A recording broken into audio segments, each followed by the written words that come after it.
요한복음 10장 37절 38절 같이 읽겠습니다. 시작.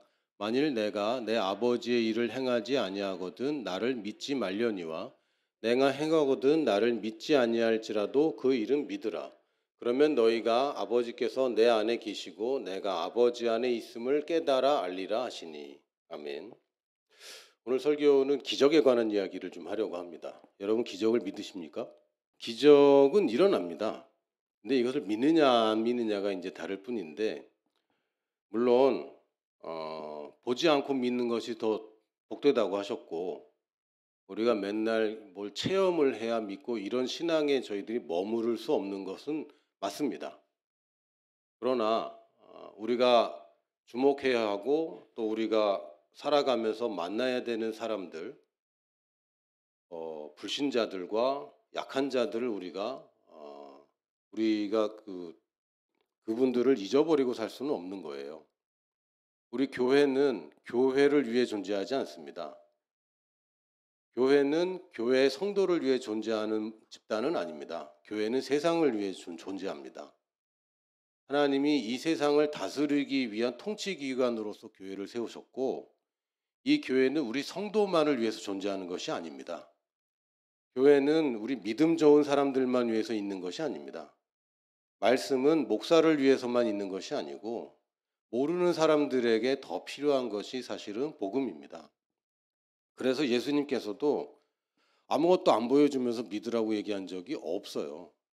그리고 예수님께서는 이들이 떡을 먹은 자들이 배신할 것도 아셨고 병고침 받은 자들이 감사하지 않고 90%는 그냥 돌아갈 거라는 것도 미리 아셨지만, 그럼에도 그 사람들의 육체적인 필요와 물질적인 필요들을 채워주셨습니다. 이게 주님의 뜻입니다.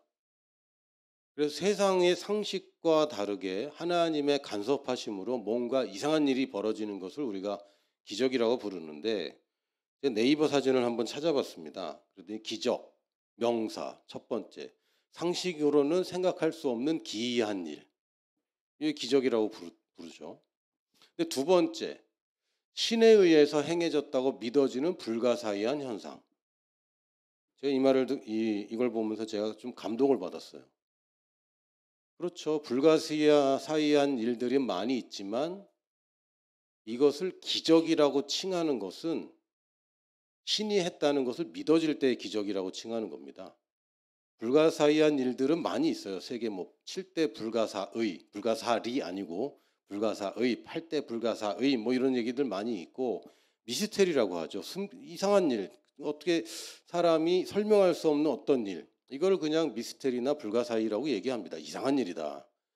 그러나 우리가 기적이라는 이 말을 붙이는 것은 우리가 원하던 일이 벌어졌고 누군가가 우리의 소원을 들어줬을 때의 기적이라고 합니다. 야, 내가 요번에 이렇게 하는데 절대 망할 수 없는 건데 망했어. 기적이야. 이렇게 얘기하지 않죠. 절대 망할 수밖에 없는데 안 망했어. 요게 기적이죠. 그 기적은 방향성이 있습니다. 우리에게 좋은 거예요. 나쁜 일 벌어지면서 기적이라고 얘기하면 안 됩니다. 이건 하나님이 개입을 해서 원래 상식대로 내가 알고 있는 세상의 법칙대로는 안 되는 건데, 나를 위해서 특별히 뭔가 법칙을 바꿨는지 누가 개입을 했는지 좋은 일이 벌어지는 것을 기적이라고 부르고요. 사실 그 성경의 헬라어에는 기적이란 단어는 특별히 없습니다. 개역 개정판의 성경을 보면 구약의 히브리어에는 많이 좀 나오긴 하는데 딱 한 번밖에 안 나오고요. 그마저도 사실은 기적이란 특별한 단어가 표현된 게 아니에요. 그리고 영어 성경에 miracle이라는 단어가 여러 번 나오는데 사실상 이 단어는 번역을 그렇게 했을 뿐이지 기적이란 특별한 단어가 있지 않습니다. 그래서 헬라어를 찾아보면요, 표적, 이적, 이렇게 보이는 거, 이걸 영어로는 사인 또는 사인스, 보통 복수형으로 많이 쓰는데 이거를 세메이온이라는 단어를 썼습니다. 표시, 드러난 거 이런 걸 얘기하고 사람들한테 어떤 표적이 되는 것, 이걸 이제 표적, 이적이라고 번역을 했고요. 또 한글 성경에서 또 기사라고 한 것은 좀 이상한 일, wonder, 이거는 테라스라는 단어입니다. 그러니까 이거는 이상한 일이에요. 이게 표적이 됐든 아니든 나만 알고 있든 사람들한테 보여줬든 상관없이 이상한 일들은 또 테라스라는 단어를 썼습니다. 근데 대부분 한국 성경이나 또는 영어에서 미라클이라고 번역된 단어는 그냥 dynamit입니다. 그냥 능력이라는 거예요. 사실상 우리가 알고 있는 기적, 우리가 기적이라고 표현하는 많은 모든 것들은 사실은 뭔가 능력이 개입한 결과로 나타나는 것입니다. 그래서 단지 그냥 기적을 정의한다면 성령의 능력이 나타나는 게 기적인 거죠. 성령님이 이 창조하시고 하나님 말씀대로 창조된 법칙 그걸로 나타내는 것이 아니라 그 법칙은 이미 운행하고 있는데 그 법칙을 무시하는 하나님의 성령님의 능력이 나타날 때 우리는 그것을 기적이라고 합니다. 사도행전 1장 8절에 보면 너희가 권능을 받고, 권능이라고 표현된 이 단어도 사실은 dynamit라는 능력이라는 단어입니다. 이 능력이 나타나는 걸 우리가 기대하고 있고 많이 나타나기를 바라고 있습니다. 특히 우리가 어려울 때, 내 힘으로 되지 않을 때, 혹은 내 힘으로 될 수도 있지만 안 될 수도 있는 이런 두려움 속에 있을 때 하나님의 기적이 자주 개입했으면 좋겠습니다. 여러분 어떠십니까? 여러분 일상 속에 기적이 많이 나타났으면 좋겠습니까? 아니면 가끔 1년에 한 번 주기적으로 나타나면 참 좋겠네요. 어떠십니까? 우리 하나님의 능력이 나타나기를 원합니다. 우리의 문제가 있기 때문에, 해결돼야 될 것들이 있기 때문에.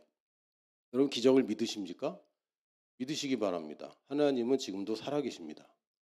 살아있다면 살아있는 증거는 나타나야 됩니다. 능력이 있다면 능력이 결과는 나오게 되어 있습니다. 기적을 바라는 게 아니라 우리는 하나님의 능력을 믿습니다. 성령님의 임재를 믿기 때문에 성령님이 계시면 그분은 능력 없이 껍데기만 여기 계신 것이 아니기 때문에 능력은 당연히 존재하는 것이고 그 능력의 나타남도 우리는 기대할 수 있습니다. 물론 예수님께서 살아계실 때 굉장히 많은 기적들을 베푸셨습니다. 근데 근본적인 기적을 보면 사실상 물이 변해서 포도주가 되고 물 위를 걸으시고 또는 떡을 만들어내시고 사람들을 치유하시고 이런 수많은 기적들은 단지 근본적인 것에 나타나는 현상들일 뿐이었습니다. 첫 번째 예수님의 주님의 기적은 이 땅에 인간으로 오신 겁니다. 신이 인간이 되었다는 것은 사실은 하나님의 법칙에 위배됩니다. 원래 계획이랑 좀 틀어지는 거예요. 하나님이 원래 창조할 때부터 언젠가는 신이 인간이 돼야 돼라는 그런 게 없습니다. 인간이 타락으로 말미암아 하나님이 개입하셨는데 첫 번째 개입이 하나님이 인간이 되시는 거예요. 이거는 어느 종교에도 물론 이제 그리스 로마 신화에는 가끔 사람 제우스가 사람으로 와서 누구랑 결혼하고 아기 낳고 이런 이상한 이야기들이 있긴 있지만 사람의 죄를 짊어지기 위해 하나님이 사람이 되셨다는 것은 어마어마한 기적이고 예수님의 탄생 자체가 어마어마한 기적입니다. 동정녀에게서 성령으로 말미암아 잉태되고 태어났다는 것은 사실상 어마어마한 기적이죠. 하나님이 인간의 몸으로 태어나다. 전무후무한 기적입니다.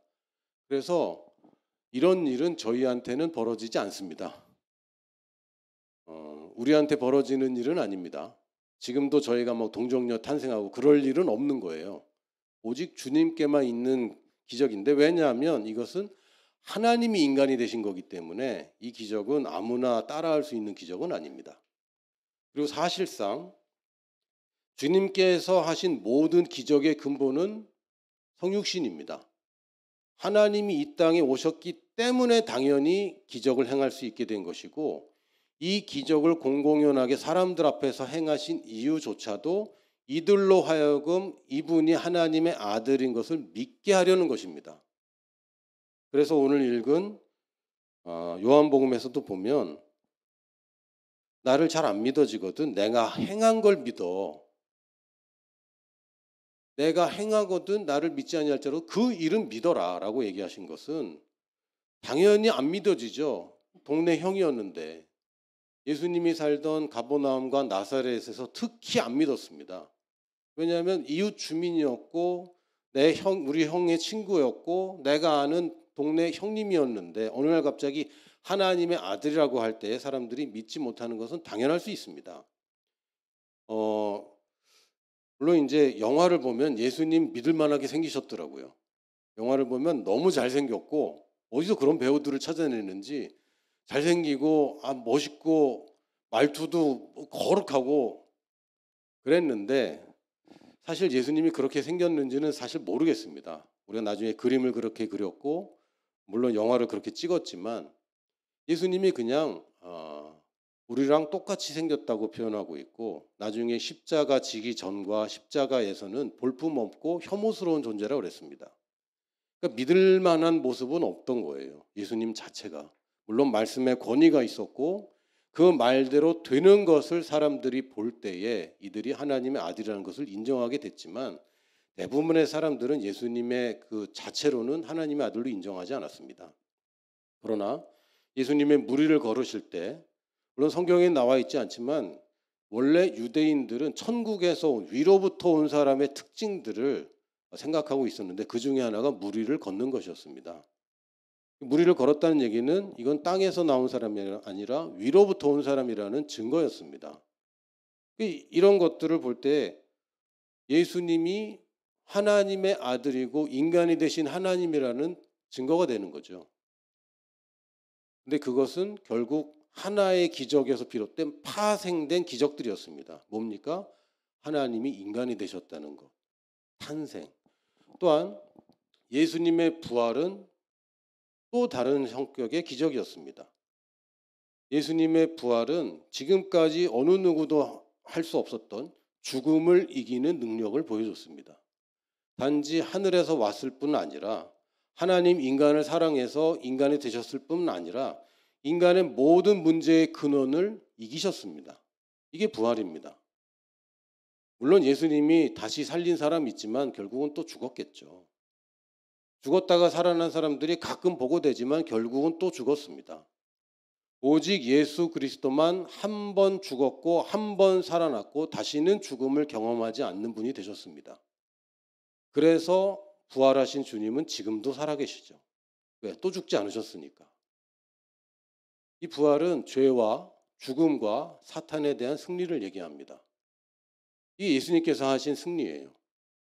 지금 여러분이 지금 죽어서 부활하는 것은 지금 우리에게 주어진 일은 아닙니다. 우리 스스로 부활하는 것은 우리에게 주어진 일이 아닙니다. 마지막 때에 부활하긴 하겠지만 우리에게 보여줘야 될 기적은 아닌 거예요. 스스로 부활하는 것은. 죽은 사람을 살리는 것과 내가 부활하는 것은 다른 일입니다. 내가 부활이다라고 얘기하면 이단이죠. 그러나 지금도 죽은 사람이 살아나는 기적들은 일어나고 있습니다. 왜냐하면 이것은 하나님의 아들에게 주신 권세가 나타나는 것이고 하나님의 아들이 진짜라는 걸 증명하는 기적입니다. 그리고 세 번째의 기적은 아직 우리가 보지 못한 기적인데 예수님의 재림입니다. 예수님의 재림 때 도대체 어떤 모습이 될 것인가? 여러분 기대되십니까? 솔직히 좀 무섭죠? 요한계시록 보면 무슨 소리인지를 모르겠어요. 제 솔직한 심정입니다. 목사가 이런 얘기 해도 되는지 모르겠는데 요한계시록 보면 알 듯 모를 듯 모르겠어요. 한글인 것도 맞고 단어들도 내가 이해하겠는데 이게 무슨 의미인지 무슨 모습인지 잘 모르겠습니다. 마지막 때 우리가 보면은 이런 장관이 없을 것이고 이걸 좋아하든 나빠하든지 간에 역사상 전무후무한 이상한 일이 벌어질 겁니다. 뭐냐면 이 세계가 끝나는 일이 벌어질 것이고 하늘과 땅이 다 소멸될 겁니다. 이것은 지금까지 저희들이 경험한 적이 없는 일이죠. 창조 이래로 이런 적이 없었습니다. 근데 이 기적을 남겨두고 있습니다. 근데 이 기적은 사실 우리한테 달린 일이 아닙니다. 주님이 하시는 일이지. 이게 주님께서 하시는 가장 주님만이 할 수 있는 기적들입니다. 그런데 그러면 나한테 해당되는 기적은 뭘까라고 생각해야 되는데 솔직히 얘기하면요. 주님한테 우리가 기적이라고 부르는 것이 진짜 기적인가 한번 생각해 봤습니다. 나는 기적이야. 근데 그 사람 주님께는 기적이 아닌 거죠. 주님이 우리가 볼 때 오 대단한 기적이다라고 하는 것을 할 때에 주님은 그걸 위해서 기도한 적조차 없어요. 병든 사람을 치유할 때 치유해 주시옵소서라고 기도한 적이 없습니다. 내 자리를 들고 일어나 걸어가라 그랬지. 무리를 걸을 때도 무리를 걷게 해 주시옵소서라고 기도한 적이 없습니다. 그냥 걸으셨죠. 떡을 불어나게 해 주시옵소서라고 기도한 적이 없습니다. 그냥 감사하셨습니다. 그러니까 기적을 행하는 사람 입장에서 보면요. 기적이 아니에요. 기적을 행하는 사람이 아닌 경우에만 기적입니다. 이게 이제 기적의 특징이에요. 나한테는 하나도 안 이상해. 하나도 안 이상해. 왜요? 나는 행하는 자가 되면 나한테 이상한 게 아닙니다. 근데 예수님도 하나도 안 이상해. 위화감이 전혀 없어요. 예수님이 깜짝 놀란 적이 없어요. 빵을 뗐는데 불어났다 이런 적이 없어요. 당연히 기대하고 계셨고 이걸 그냥 자연스럽게 너희들 나눠줘라라고 얘기합니다. 놀란 것은 제자들과 그때 모인 사람들일 뿐입니다. 하나님께서 우리를 통해서 기적을 일으키기 원하십니다. 아멘. 우리가 그냥 착한 일 잘해서 세상을 변화시키는 거 아닙니다. 그러면 굳이 예수님 믿을 필요가 없는 거예요. 병든 사람에게 위로해주고 아유 아프지만 잘 참아. 천국에 소망이 있어. 예수님이 그렇게 안 했는데 왜 우리는 그렇게 해야 됩니까? 하나님께서는 지금도 살아계시고 이 땅의 교회들과 성도들을 통해서 기적을 베풀길 원하십니다. 근데 문제는 뭐냐면 나한테도 이게 너무 기적이야. 이걸 다른 얘기로 믿음이 없는 것. 이게 우리의 문제입니다. 나의 기적도 사실 근본적인 기적이 일어났다는 것을 받아들여야 되고요. 근본적인 믿음을 체크해야 됩니다. 그러면 사실은 큰 문제가 없어요. 첫 번째, 우리가 거듭난 거 기적입니다. 내가 예수님을 믿은 것 자체가 기적이에요. 내가 원하지 않았고 알지 못했고 물론 여러분 중에는 모태신앙도 계시겠지만 사실 잘 모른 채로 나는 그것을 받아들였는데 고린도전서 12장 3절을 보니까 성령으로 아니고서는 누구든지 예수를 주시라 할 수 없느니라. 성령님의 능력이 나타난 것을 기적이라고 한다면 내가 예수님을 믿은 것 그 자체가 기적입니다. 우리가 이걸 믿어야 돼요. 내가 예수님을 믿고 거듭난 것 자체가 이건 어마어마한 기적이다. 근데 별로 기적인 것 같지 않아요. 왜요? 새로운 생명을 별로 인식하지 않기 때문에 옛날과 별로 다를 게 없다고 생각한다면 이것은 기적이라고 부를 수 없습니다. 그냥 상식적인 거네. 좀 더 착해졌네. 좀 더 부지런해졌네. 좀 더 사람들을 배려하게 되었네. 이런 식으로 생각한다면 이것을 기적의 영역에 둘 수 없습니다. 그러나 성경 말씀대로 이전 것은 지나갔으니 보라 새 것이 되었도다. 예전 것은 죽었다. 이미 지나갔다. 이제는 새 것이 되었다라는 말씀을 믿으면 이것만큼 기적이 없는 거예요. 내가 볼 때는 내 육신만 볼 때는 이전보다 변한 것이라고는 늘어나는 살과 늘어나는 나이들밖에 없겠지만 그러나 성경 말씀대로 성령의 능력으로 내가 뭔가 변화된 것이 있다면 그것은 내가 새로운 사람으로 거듭 태어난 것이고 이것은 우리가 기적의 영역에 둬야 됩니다. 그리고 거기서 다른 눈에 띄는 기적들이 파생됩니다. 내가 누구인지 제대로 알지 못한다면 하나님의 능력이 나타나기를 바라는 베데스가 연못가의 사람과 별다를 게 없습니다. 주님 계시지. 그런데 나와 무슨 관계야? 하나님이 날 좀 제발 좀 뭐 좀 도와줬으면 좋겠다. 이런 수준에서는 여러분이 기적을 일상으로 체험하는 인생을 살기는 어렵습니다. 우리가 알아야 되는 것은 내가 누구인지를 정확하게 알아야 되는데 나는 다른 사람의 생명도 아니고 다른 천사의 생명이나 다른 어떤 존재의 생명이 아니라 하나님의 그 본성, 그 생명 그 자체로 거듭났습니다. 나를 거듭나게 할 수 있는 것은 성령님밖에 없습니다. 성령님이 내 안에 들어오시지 않으면 나는 거듭날 수 없습니다. 다른 어떤 생명도 불가능한 일이에요. 그래서 이게 기적인 것이고 나는 기적의 산물입니다. 그러므로 이제는 내가 내 안에 계신 성령님으로 말미암아 예수님이 했던 일들을 내가 할 수 있게 된 것입니다. 이미 나는 그런 자격이 있습니다. 왜냐하면 성령님의 능력이 나타나면 그게 기적인데 내 안에 성령님이 계시고 성령님은 나를 통해 나타나기를 원하세요. 일단 조건은 갖춘 거예요. 나를 통해 기적이 나타나는 조건은 이미 있습니다. 이걸 믿으시기 바랍니다. 또한 예수님의 이름을 나에게 주셨습니다.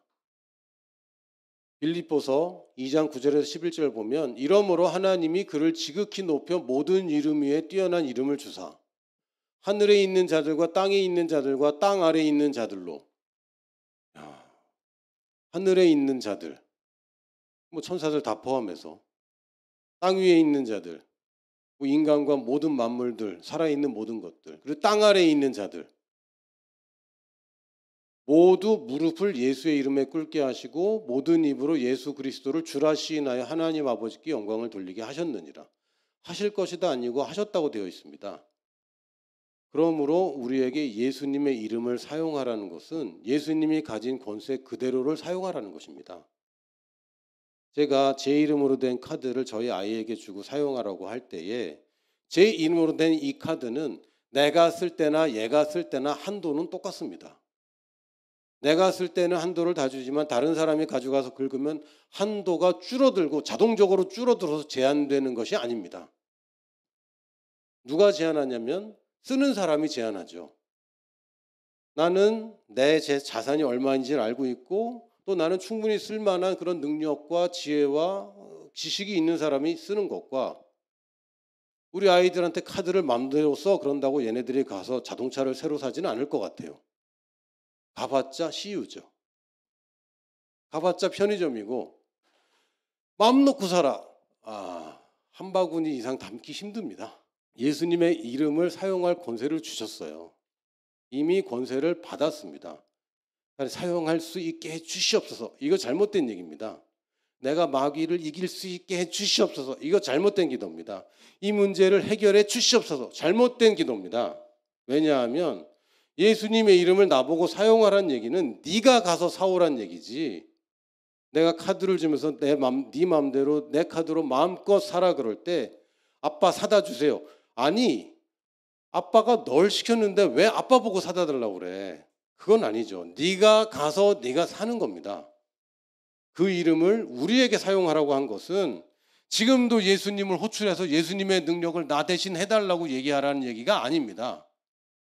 내가 예수님이 해야 되는 일을 내가 해야 되는 위치에 있는 것이고 그래서 예수님의 이름을 사용하라고 하신 것입니다. 이게 우리 거예요. 그래서 이미 해방은 된 겁니다. 죄와 저주와 사탄의 권세에서 우리는 이미 해방되었습니다. 그러나 해결할 것들이 있을 뿐이에요. 이 차이가 분명히 있습니다. 우리나라가 특별히 해방된 지 벌써 얼마나 됐습니까? 그러나 여전히 해결할 것은 남아있을 수 있어요. 해방은 되었지만 해결할 것들이 분명히 있습니다. 왜냐하면 우리가 상대하는 저 세력은 합법적으로 움직이는 세력이 아니기 때문에 늘 불법을 저지르고 자기가 하면 안 되는 것까지 하고 틀린 말들로 우리를 속이기 때문에 우리는 계속 해결할 일이 있는 겁니다. 언제까지? 주님 다시 오실 때까지는 이걸 해야 돼요. 우리는 이미 해방되었다는 것을 모르면 해결하지 못합니다. 내가 누구인지 주님께서 나에게 뭘 사용하라고 주는지 정확하게 알지 못한다면 우리가 해결해야 되는 문제 밑에 들어가서 그 문제 밑에서 신음하며 두려워하게 되어 있습니다. 이것은 하나님이 원하시는 우리 인생이 아니죠. 하나님은 이미 해방하셨고 해결할 수 있는 것들, 능력과 도구를 이미 우리에게 제공하셨습니다. 우리가 알아야 되는 거죠. 그리고 우리에게 사명이 있습니다. 마태복음 28장 18절에서 20절 보니까 예수께서 나와 말씀하여 이르시되 하늘과 땅의 모든 권세를 내게 주셨으니 이전에는 하늘의 권세만 가지셨습니다. 이 땅의 권세는 아담에게 주신 것을 사탄이 가져갔었죠. 사실은 아담이 그 권세 가지고 사탄 밑에 들어가 있었기 때문에 이 세상 신을 마귀라고 불렀습니다. 그러나 부활하신 예수님은 이미 이겼기 때문에 이제 하늘과 땅의 모든 권세를 가졌기 때문에 더 이상의 권세는 없습니다. 예수님이 지금 가지지 못한 권세라고는 아무것도 없습니다. 모든 권세를 다 가신 분이 이렇게 말씀하십니다. 그러므로 하면 우리가 정신 바짝 차려야 됩니다. 예수님이 지금 하늘의 모든 권세와 땅의 모든 권세를 가지셨다 막 그러고 먼저 주지시켜 주시고 그러므로라고 말씀하시면 우리는 하늘과 땅의 모든 권세를 가진 분한테 어떻게 반응할 것인지 결정해야 됩니다. 그러므로 너희는 가서, 이러면 이제 안 가면 안 돼요? 이런 얘기 못 나오는 거죠. 너희는 가서 모든 민족을, 저 민족은 빼면 안 돼요? 안 되죠. 하늘과 땅의 모든 권세를 내가 가졌어. 그러니까 라고 얘기했으면 이거는 우리가 핑계를 댈 수 없고 모면할 수 없습니다. 모든 민족을 제자로 삼아 아버지와 아들과 성령의 이름으로 세례를 베풀고 내가 너에게 분부한 모든 것을 가르쳐 지키게 하라. 볼지어다 내가 세상 끝날까지 너희와 항상 함께 있으리라. 하늘과 땅의 모든 권세를 가지신 분이 네가 가면 나도 간다 이렇게 말씀하셨어요. 언제까지? 세상 끝날까지. 네 평생애가 아니라 네가 살다가 이루다가 멈춰진 그 미션을 누군가가 대신해서 이루고 결국은 우리의 모든 인류 지금까지 교회사를 계속 통틀은 모든 미션이 이루어져서 모든 민족에게 복음이 증거될 때까지 내가 가는 자들과 함께 한다고 약속하셨습니다. 예수님이 처음 제자들을 부르실 땐 오라 이렇게 부르셨어요. 오라, 와 보라. 그리고 제자들에게 이제는 가라, 내가 따라간다 이렇게 말씀하셨습니다. 이거는 우리가 누릴 수 있는 기적의 가장 중요한 요소입니다. 내가 어디 가든 주님 따라오신다. 하늘과 땅의 모든 권세를 가진 분이 나와 함께 하신다. 언제? 평생. 내 평생일 뿐만 아니라 세상 끝날까지. 그러면 이제는 우리가 기적을 그냥 기대하고 소원하고 안 이루어질 수도 있고 이루어질 수도 있고 이 정도로 생각할 필요가 없는 거예요.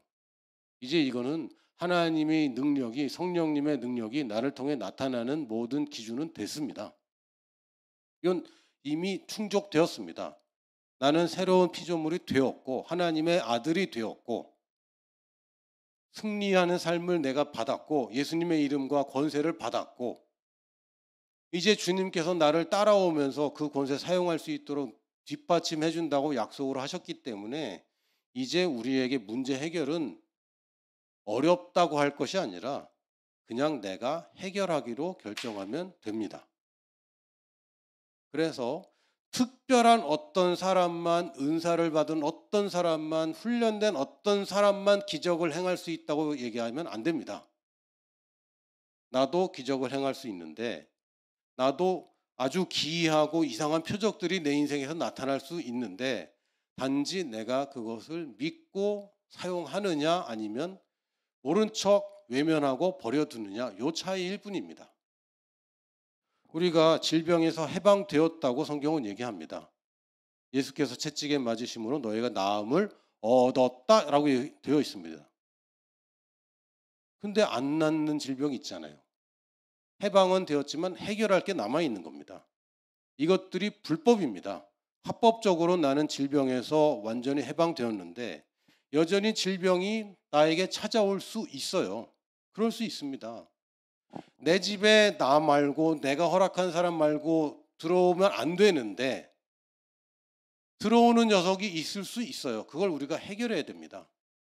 질병은 점진적인 죽음입니다. 죽음에서 파생된 거예요. 아담 때에 질병이 없었습니다. 예수님도 질병에 걸린 적이 없습니다. 스스로 고통을 당하셨고 매를 맞으셔서 아픔을 당하셨지만 그것은 질병에 기인한 것이 아닙니다. 그러므로 우리는 질병이 만약에 나한테 왔다면 지금도 도사리고 있다면 일단 올 수 있는 것들은 올 수 없다고 얘기해야 되고 있는 것들은 나가야 된다고 얘기해야 됩니다. 이건 이미 해결된 문제입니다. 주님께서는 해결하셨는데 내가 해결해야 할 문제일 뿐이에요. 가난함도 부분적인 죽음입니다. 가난은요, 사람이 사람으로서 존엄을 잃고 품위를 잃게 만듭니다. 비굴하게 만들고. 지금 남들보다 적은 걸 가난이라고 얘기하는 게 아닙니다. 필요한데 없는 상태.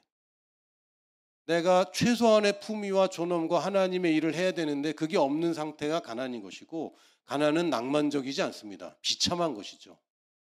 가끔 가난해도 아직 덜 가난한 거예요. 인도의 빈민가를 가보면 가난이 얼마나 나쁜 것인지 알 수 있습니다. 아프리카에 소치는 목동이 자기 딸이 죽어가는데 돈이 없어서 병원을 못 갈 때 이 아버지가 우는 걸 보면요. 가난이라는 것은 낭만적인 게 아니라는 걸 알게 됩니다. 가난은 죽음을 가져옵니다.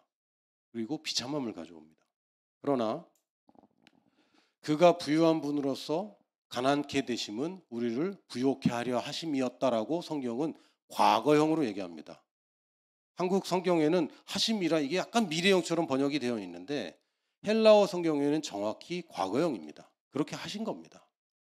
그러니까 이런 일상에서 벌어지는 마귀가 가져오는 저주들과 문제들은 우리가 받아들이면 안 되고 이게 초자연적으로 올 때도 있지만 우리에게 오는 문제들은 대부분 과학적으로, 사회적으로, 합리적으로 다가오는 거죠.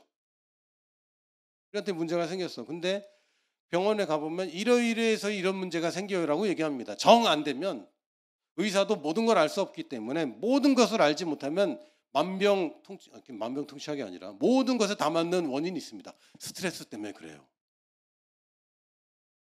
이해되게 설명해 줍니다. 그러나 그것조차도 우리는 받아들일 수 없습니다. 왜냐하면 우리 탄생도 우리가 지금 살아가는 이 일상도 그리고 우리의 목숨도 우리의 평생도 초현실적인 사람들이기 때문에 우리가 이성적으로 합리적으로 과학적으로 새로운 피조물 된 거 아닙니다. 초자연적으로 우리가 변화된 것이고 우리는 현실과 상관없이 초자연적으로 살 수 있는 사람이 되었습니다. 그러므로 누가 뭐라고 하든지 나보다 어떤 지식이 능한 사람이 얘기를 하든지 상관없이 우리는 초자연적인 삶을 살 수 있는 존재가 되었고 단지 그 말을 안 들어주면 우리가 이기는 거예요. 그렇다고 여러분의 믿음을 체크해 보지 않고 내가 지금까지 쌓아온 경력과 상관없이 어느 날 갑자기 모든 것을 투약하던 걸 끊어버리고 모든 직장을 다 떼어서 치워버리고 이러란 얘기가 아닙니다. 하나님께 예수님께서 치유하실 때도 굉장히 다양한 방법으로 치유하신 걸 알 수 있어요. 저는 그게 너무 감사해요. 왜냐하면 예수님이 한 가지 방법만 치유하셨다면 우리도 그 방법대로만 해야 돼. 근데 예수님 치유 방식이 굉장히 다양합니다.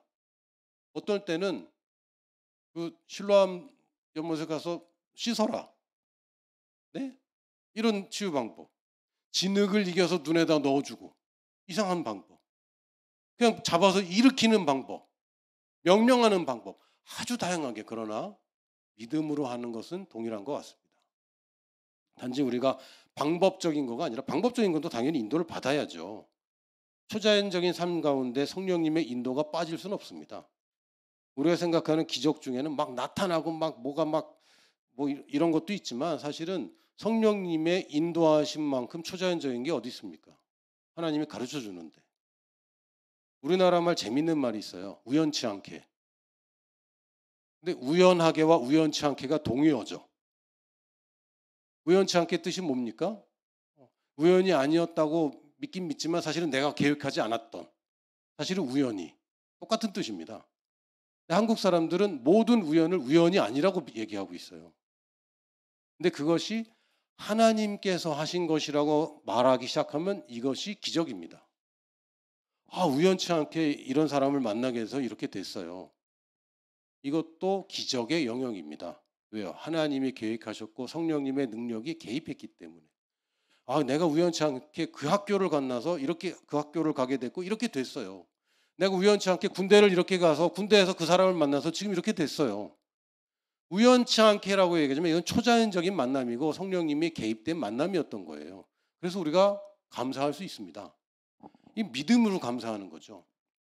근데 이제 여러분들의 문제 해결에 대해서 좀 더 구체적으로 얘기한다면 드러내야 됩니다. 알고 있는 것만으로 안 돼요. 묵묵히 주님의 말씀을 묵상해서 그렇지. 예수님께서 채찍에 맞음으로 내가 나음을 얻었지.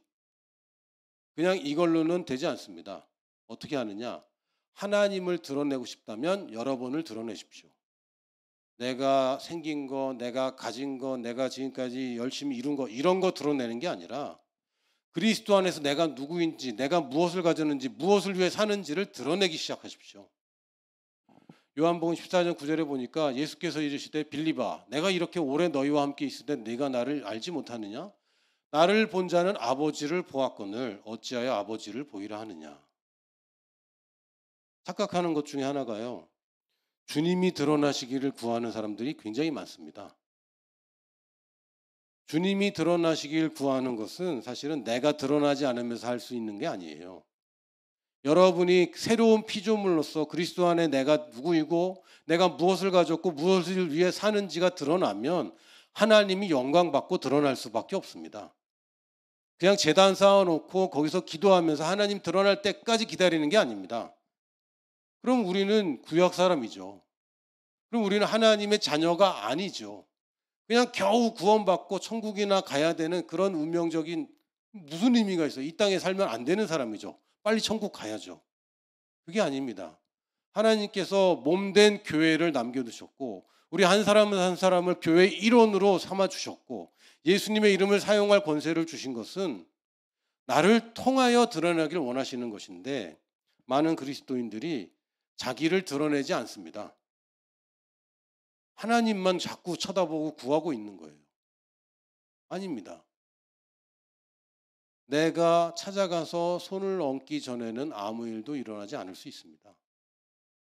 내가 일어나서 내가 나았음을 선포하고 말해내기 전까지는 아무 일도 일어나지 않을 수 있습니다. 그래서 늘 믿음은 최소한의 표현인 말하라는 말과 같이 있습니다. 믿고 고백해야 구원받는 거예요. 이 기적조차도 마음으로 믿는 거로는 안 돼요. 입으로 시인해야 됩니다. 왜요? 드러내야 됩니다. 내 마음속 생각이 어때든지 생각은 계속 바뀌고 감정도 계속 바뀌고 그러나 여러분의 말은 표현하고 그것을 고수할 수 있어요. 여러분의 믿음을 드러내야 됩니다. 믿는다고 착각하지 마시고 믿음이 없다고도 착각하지 마시고 여러분 믿으면 말할 수 있습니다. 제가 한번 테스트를 해봤어요. 저를 따라해 보세요. 독도는 일본 땅. 말이 안 나와. 왜? 믿을 수 없기 때문에.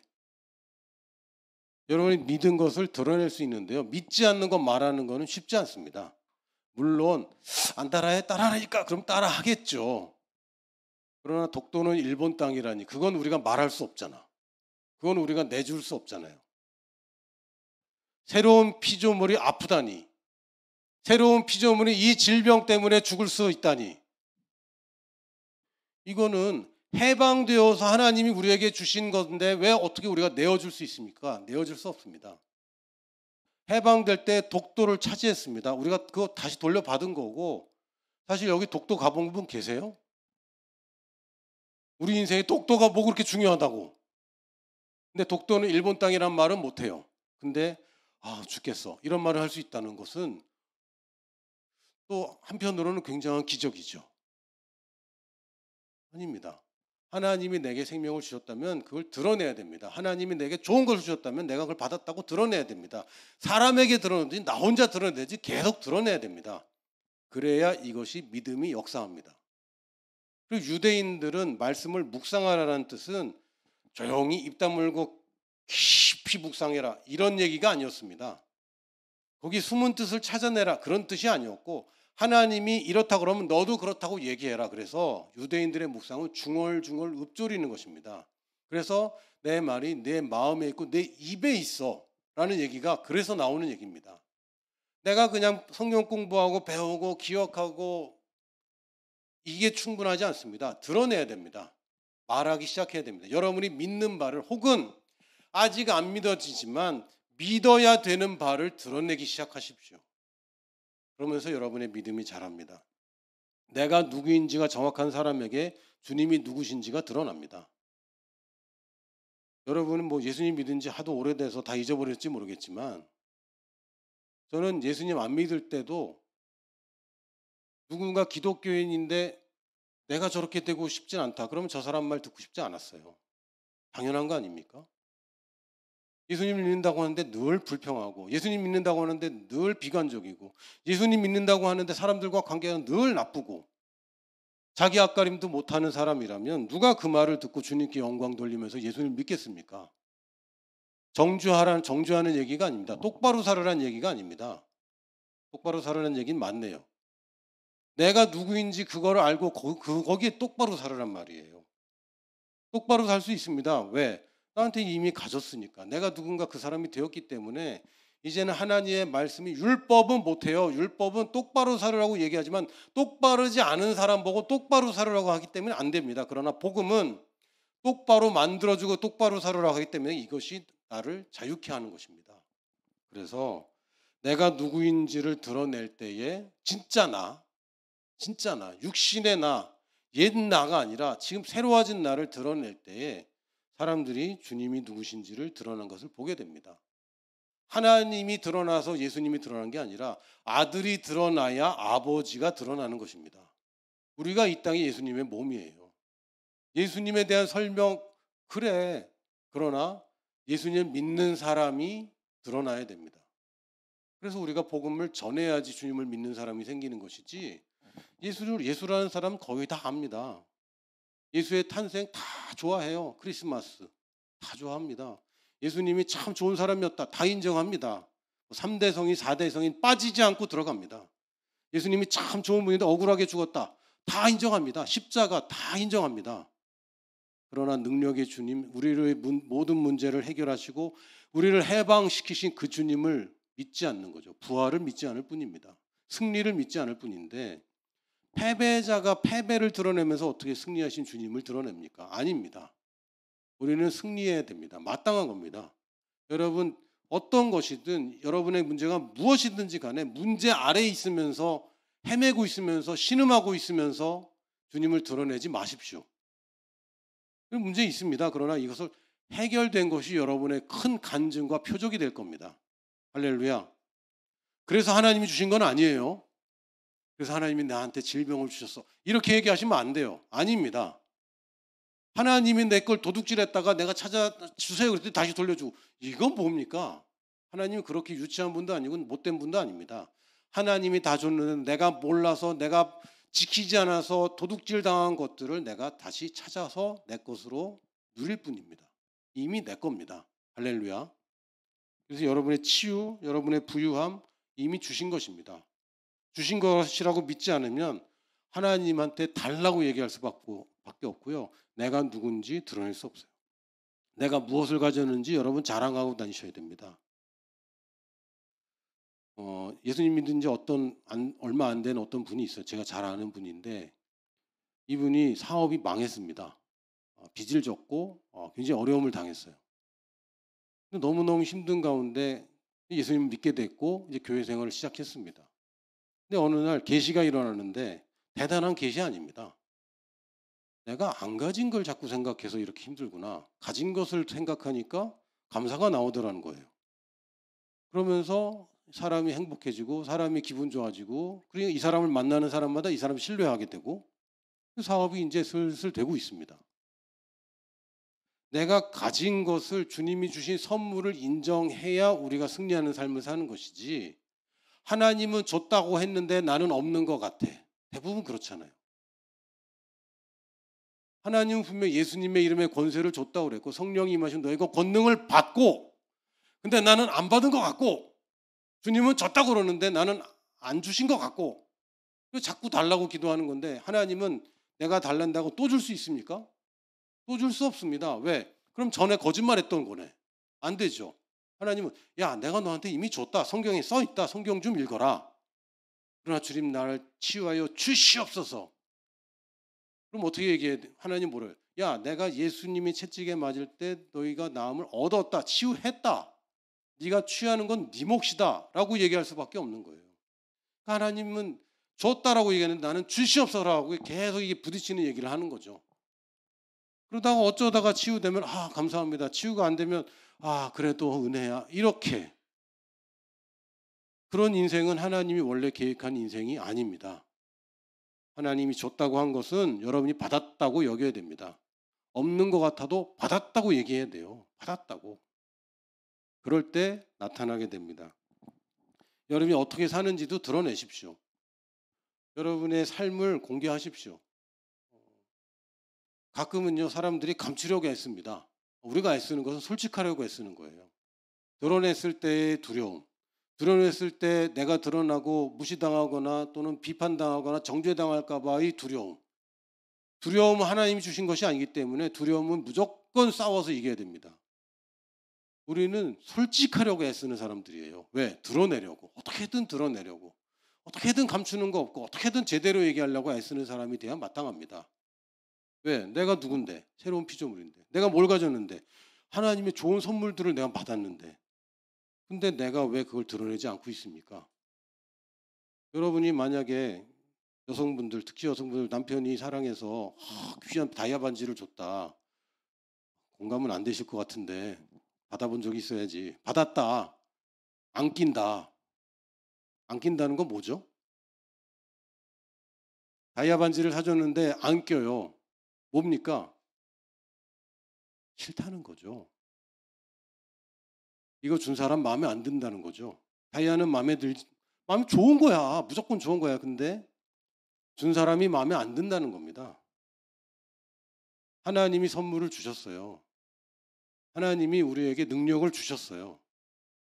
안 쓴다는 건 뭡니까? 능력이 나쁜 겁니까? 좋은 거 아닙니까? 무조건 좋은 거 아닙니까? 사람들을 도와줄 수 있는 것이고 예수님의 영광을 드러낼 수 있는 좋은 것들인데 안 쓴다는 건 뭡니까? 그 사람이 싫다는 얘기밖에 안 됩니다. 아니면 몰라서 그런 거예요. 무지하기 때문에. 하나님이 주신 것이 어떠한 건지를 알면 여러분이 그걸 사용할 수밖에 없습니다. 왜 사람들이 공부하기 싫어합니까? 공부 좋아하는 사람이 없어요. 공부하는 건 다 싫습니다. 왜 안 합니까? 하나님이 자기에게 지혜 주셨다는 것을 믿지 않습니다. 믿지 않기 때문에. 여러분이 만약에 남들보다 퍼즐을 더 빨리 풀고 더 잘 푼다. 퍼즐하는 대회 나갈걸요? 자기가 스스로 나갈걸요? 나는 퀴즈에 자신 있다. 난 상식 퀴즈에 자신 있다. 상식 퀴즈 나갈 겁니다. 왜 안 나가? 드러낼 수 있는데. 왜 공부하는 게 어렵다고 생각하고 공부하는 것이 힘들다고 생각합니까? 어렵고 힘든 건 맞아요. 그러나 내게 하나님의 지혜가 있고 하나님이 나를 통해 하실 일이 어마어마하게 크기 때문에 나한테 큰 자리를 주실 거기 때문에 그 자리를 준비한다고 믿기만 하면 공부하는 게 어렵지 않습니다. 왜? 결과가 잘 나올 게 뻔한데 왜 안 하냔 말이에요. 왜 안 하겠습니까? 여러분 좋아하는 운동들이 있으세요? 좋아하는 뭔가가 있습니까? 왜 좋아합니까? 잘하니까 좋아하죠. 그럼 탁구 치는 거 좋아하세요? 저는 안 좋아합니다. 왜요? 못하니까요. 공 치는 시간보다 줍는 시간이 더 길어. 싫어합니다. 그럼 달리기도요. 잘하는 사람은 달리기 좋아합니다. 혼자서 뛰는데 그 재밌을까? 재미 하나도 없을 것 같은데. 근데 좋아해요. 왜? 잘하니까. 근데 잘 못한다. 재미없습니다. 내가 누구이고 무엇을 가졌고 어떻게 살아야 되는가를 믿는 사람은 점점 높아지고 하나님께 영광을 안 돌릴 수가 없습니다. 왜 이렇게 되죠? 하나님이 주신 것을 내가 오해하고 못 받았다고 믿고 했더니 안 되던데라는 이상한 경험들을 하나님의 말씀보다 더 우위에 둔다면 여러분 인생에서 저의 인생에서 기적이라는 것은 체험하지 못한 채 그냥 흘러갈 겁니다. 그런데 마지막은 기적적인 마지막을 체험하게 될 거잖아요. 예수님 다시 오시든지 내가 가든지 천국 가면 초자연적인 세계로 들어가게 되는데 왜 이 땅에서 초자연적인 세계는 맛도 못 보고 천국 가야 됩니까? 그건 하나님 뜻이 아닙니다. 그러면 진작에 갔어야죠. 아닙니다. 이 땅에 산다는 것은 성령님의 능력이 나를 통해서 드러나야 되는데 이젠 내가 그것을 알고 드러내기 시작하면 그 드러남이 점점 커질 수밖에 없습니다. 자, 그래서 여러분의 일상에서 이걸 하시면 되겠습니다. 첫 번째, 착각하지 마세요. 여러분 믿을 수 있습니다. 저는 잘 안 믿어지는 사람이에요. 이런 분들 있거든요. 저 같은 사람이 대표적인 예인데 저는 철저하게 믿은 것은 나는 그 성령의 은사와 절대 상관없는 사람이다 라고 믿고 살았습니다. 제가 그런 경험도 많이 했고 방언 받으러 나갔다가 늘 혼자 돌아오는 사람, 수십 명이 방언 받으러 나갔지만 한 명만 못 받고 돌아오는 사람이 있다면 그게 바로 나예요. 이런 사람. 몇 번을 해봤는데 안 되는 사람.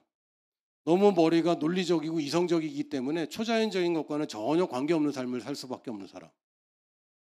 그냥 말씀이나 연구하고 가르치는 것 외에는 사람들을 도울 길이 없는 사람.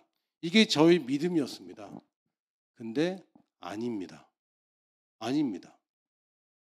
누구도 믿을 수 있습니다. 저는 논리적이라 믿기 힘들어요. 아니에요. 믿을 수 있어요. 저는 감성적이라 자꾸 왔다 갔다 해요. 아니에요. 여러분도 믿음을 고수할 수 있습니다. 마가복음 16장 16절에서 18절 보면 믿고 세례를 받는 사람은 구원을 얻을 것이요 믿지 않는 사람은 정죄를 받으리라.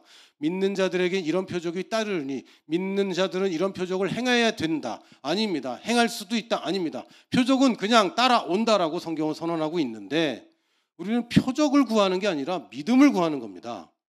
믿으려고 하는 것이지 표적을 나타내려고 하는 게 아닙니다. 내가 누구인지 성경에서 말한 대로 그걸 믿으려고 하는 것이고 하나님께서 나에게 주신 것이 있다면 내가 그걸 받았다고 믿으려고 하는 것이고 이렇게 살 수 있다고 이렇게 멋지게 살 수 있다고 말씀하셨다면 내가 그것을 믿으려고 하는 겁니다. 우리 표적과 기사와 이적을 쫓아가고 은사주의자가 아닙니다. 이건 따라오는 거죠. 표적이 따르리니 곧 그들이 내 이름으로 주님의 이름으로 귀신을 쫓아내며 새 방언을 말하며 뱀을 집어올리며 무슨 독을 마실지라도 해를 받지 아니하며 병든 사람에게 손을 얹은 즉 나으리라. 너만 보호받고 너만 병 고침 받고 너만 치유받는 게 아니라 네가 병 고치게 된다라고 분명히 말씀하셨습니다.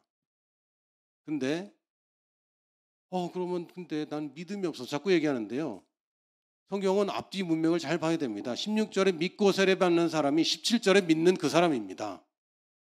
구원받는 믿는 사람 따로 얘기하고 이건 그때 구원 받았잖아. 그 다음에 또 믿음이 또 있는데 이거는 좀 더 수준 높은 믿음이고 아무나 가질 수 없는 믿음이야 라는 게 아니라 믿고 세례받는 사람은 구원을 얻고 믿는 자들 그 믿는 자들 신도에게 이런 표적이 따른다라고 얘기했습니다. 여러분들이 믿고 구원받은 사람이 맞다면 이런 표적이 따라오는 믿음도 내가 믿을 수 있는 것입니다.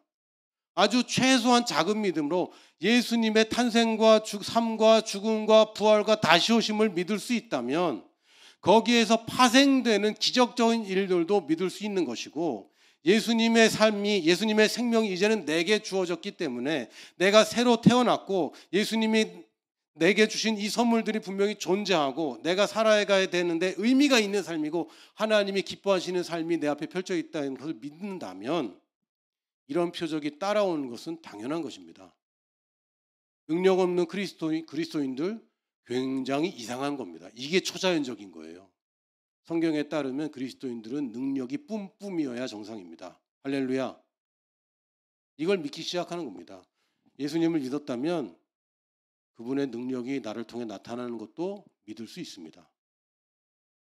예수님의 탄생과 죽으심과 부활과 다시 오심을 안 믿으면 그건 이단이에요. 그러므로 그것에서 비롯된 여러 가지 수많은 일상의 기적들과 능력이 나타나는 것을 거절할 필요가 없습니다. 여러분 지금 더 어려운 걸 믿은 거죠. 할렐루야. 이제 쉬운 게 남은 거예요. 해방은 어렵습니다. 나 혼자 할 수 없어요. 그러나 내 인생의 해결은 내가 할 수 있습니다. 또 하나는 권세를 기억하십시오. 믿으려고 애쓰는 게 아니라 권세를 내가 인식하고 권세를 믿는 겁니다. 능력을 보고 믿는 게 아니라 권세를 믿고 행하는 것입니다. 마가복음 16장 계속 읽겠습니다. 19절에는 이런 말씀하셨어요. 18절까지 표적이 따른다고 말씀하셨는데 19절에는 주예께서 말씀을 마치신 후에 하늘로 올라지사 하나님 우편에 앉으시니라. 권세의 자리에 이제 앉으셨습니다. 좀 전에 내 이름으로 한다고 하셨는데 예수님의 위치가 이제 보좌 우편으로 아예 정해졌습니다. 그러므로 우리가 사용하는 예수의 이름은 보좌 우편에 계신 그분의 이름입니다. 이 권세를 우리가 인식해야 됩니다. 권세는 우리에게 이미 있습니까? 있습니다. 이미 있습니다. 그리스도와 함께 하늘에 앉힌 바 되었다라고 되어 있기 때문에 우리의 육신은 이 땅에 살고 있고 우리 생명이 이 땅에서 지금 살아가고 있지만 우리는 사실 저쪽에서 파견된 사람들이지 우리의 지위는 주님과 함께 앉아 있는 것입니다. 권세는 이미 가졌습니다. 근데 권세와 사실적인 우리가 나타내는 능력 사이에 괴리가 있단 말이에요. 권세는 받았다고 되어 있는데 사실 능력 발휘를 못하고 있는 거죠. 요 사이를 메꿔지는 걸 우리가 믿음이라고 하는 것입니다. 권세는 이미 받았는데 내가 이 권세를 얼마나 믿느냐에 따라서 능력이 작고 크고 빈번하고 잘 안 일어나고가 결정될 겁니다. 우리가 하는 것은 그냥 단순합니다. 우리가 권세가 무엇인지 발견했다면 그것을 내가 발견하고 알고 믿고 말하고 행동하면 그것이 믿음입니다. 하나님이 줬다 그러면 받았다고 생각하고 난 받았다고 얘기하고 다니는 게 믿음입니다. 누가 물어봐도 난 구원 받았어라고 얘기하면, 왜 성경에 하라는 대로 했고 영접했으면 난 구원 받았어라고 얘기하면 그게 믿음이고 그것이 복음 증거입니다. 너도 나처럼 그렇게 될 수 있다라고 얘기할 수 있는 게 복음 아닙니까? 마찬가지로 우리가 이미 위임받은 권세가 있다는 걸 알고 이것을 말하기 시작하십시오. 내가 누구인지 말하기 시작하고 내가 새로운 피조물이고 하나님의 아들이라는 게 얼마나 대단한지를 우리가 이제 말하기 시작해야 됩니다. 예수님이 하나님 아들입니다. 아멘. 나도 하나님 아들입니다. 아멘. 할렐루야. 아까 읽은 본문 구절에서 사람들이 네가 하나님 아들인 걸 어떻게 믿냐 그럴 때 예수님이 말씀하시는 거예요. 내가 행한 일을 보고라도 믿어라. 우리도 하나님 아들입니다. 이 땅에 성령으로, 물론 예수님은 태어날 때부터 성령으로 태어난 거고 우린 나중에 태어났지. 그러나 우리가 가진 생명도 예수님이 가졌던 생명과 별다를 거 없습니다. 동일한 성령님이고 예수님도 육체 가운데 사셨고 나도 육체 가운데 삽니다. 조건은 같습니다. 믿음의 차이만 있을 뿐. 그러므로 예수님은 너희들이 내가 한 일을 할 것이요 이보다 더 큰 일도 할 것이라고 예언하셨습니다. 저는 예수님이 진리를 말한다고 생각합니다. 예수님이 할 수도 있는데 이건 그냥 가능성이야 이렇게 믿지 않습니다. 이거는 되는 거라고 믿습니다. 할렐루야. 예수님보다 잘났다고 얘기하는 거 아닙니다. 착각, 이거 이렇게 그렇게 오해하시면 안 돼요. 자, 그리고 마가복음 16장 20절에 보니까 제자들이 나가 두루 전파할 때, 드러낼 때 제자들의 몸이 뭐 갑자기 막 오 하더니 뭐 그런 것도 없고요. 단지 예수님의 부활을 믿게 된 것밖에 없습니다. 예수님이 이제는 권세의 자리로 딱 자리를 하셨고 그래서 그 이름에 권세가 확 부여됐습니다. 부분적으로 일시적으로한 게 아니라 영구적으로 이제 세틀됐습니다. 그래서 제자들이 나가 두루 전파할 때, 드러낼 때 주께서 함께 역사하사 따라간다고 하셨잖아요. 그 따르는 표적으로 말씀을 확실히 증언하시니라. 이게 지금 현대 교회와 현대 선교가 놓치는 부분이라고 저는 믿습니다. 따르는 표적이 없는 복음 증거 때문에 우리가 너무 힘든 거예요. 날 때부터 무슬림이고 자라면서 무슬림이고 온 집안이 무슬림인데 나랑 친하다고 예수님 믿는다. 정말 그럴까요? 여러분 혹시 당대에 예수님 믿은 분 계십니까? 따르는 표적, 이상한 일들 하나 없이 예수님 믿었습니까? 대부분 그렇지 않습니다. 저도 거의 당대에 믿은 사람인데 저희 집에 기적이 있었기 때문에 내가 지금까지 생각하던 거 다 내려놓을 수밖에 없었습니다. 여러분들이 하나님의 기적적인 개입, 이 능력의 개입, 이게 인도든 뭐든 어쨌든 간에 성령님의 개입 없이 여러분 이렇게 헌신했습니까? 그럴 수 없잖아요. 그냥 성경 읽다가 이렇게 사는 거구나, 선교를 해야 되겠구나 이런 분들 계십니까? 놀랍네. 하기 싫은데 하게 됐잖아요. 상식적으로 이렇게 하면 안 되는데 하게 됐잖아요. 왜요? 개입이 있었습니다. 하나님의 성령님의 개입이 없이 복음의 돌파가 일어나지 않는 것 같습니다. 그걸 추구한다는 얘기가 아닙니다. 그러나 마땅히 기대할 바를 기대해야 되고 마땅히 일어날 일들 성경에 계속해서 반복적으로 루틴하게 이런 표적들이 일어났다고 기록되고 있는데 우리는 별로 그것을 기대하지 않고 접근한다면 이건 하나님이 주신 방법대로 하는 건 아니지 않나 싶습니다. 일단은 여러분이 선교사가 아니더라도 복음 전하는데 매번 앞장서지 않더라도 일단 여러분의 겪고 있는 어려움들, 상식적으로 풀리지 않는 것들, 다른 누군가 사람의 힘으로 되지 않는 문제들 이제는 여러분이 드러내기 시작하시고 믿기 시작하십시오. 믿기 시작하십시오. 할렐루야. 제가 들었던 말 중에 가장 강력하고 저의 인생을 바꿔준 말이 있습니다. 혹시 여러분 다 아니겠지만 또 나 같은 사람 하나 있을까 봐 한마디 하겠어요. 믿는다고 돈 들어? 제가 그 말을 듣고 충격받았습니다. 돈 한 푼도 안 드는구나. 근데 내가 왜 안 믿고 있는가? 믿는다고 손해봅니까? 안 봅니다. 안 봅니다. 여러분 믿는다고 막 여러분들 막 사지로 끌고 가고 막 죽을 때까지 막 안 그럽니다. 하나님이 맨날 여러분 벼랑 끝으로 인도하는 분 아닙니다. 내가 벼랑 끝에 갔을지라도 하나님이 좋은 데로 인도하시는 분이지. 그래서 절대 두려워하지 마시고 믿기로 결정하시기 바랍니다. 특별히 여러분 치유를 믿으십니까? 하나님 지금도 살아계시고 하나님의 손길인 우리 믿는 자들을 통해서 치유하고 계신 것을 믿습니까? 그런 사람들은 여러분 잠깐 일어나세요. 지금 내가 치유받을 게 있다. 일어나세요. 일어나셔서 자기가 치유받아야 될 분야에다가 손을 얹으십시오. 나오라고는 안 하겠습니다. 왜? 싫어요. 나도 싫었어. 일어나셔서 표현하십시오. 괜찮습니다. 지금 내가 이런 문제가 있습니다. 괜찮습니다. 저를 따라서 고백하십시오. 나는 예수님을 믿습니다.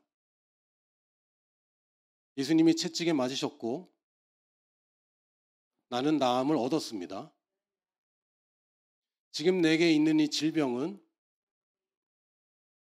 없어야 되는 겁니다. 새로운 피조물에게 죽음이 다시는 없고 질병도 있을 수 없습니다. 그러므로 나는 하늘과 땅의 모든 권세를 가지신 예수님의 이름으로 명하노니 떠나가라. 사라져라. 다시는 돌아오지 말아라. 주님의 말씀을 믿습니다. 증상이나 현상은 나의 믿음의 대상이 아닙니다.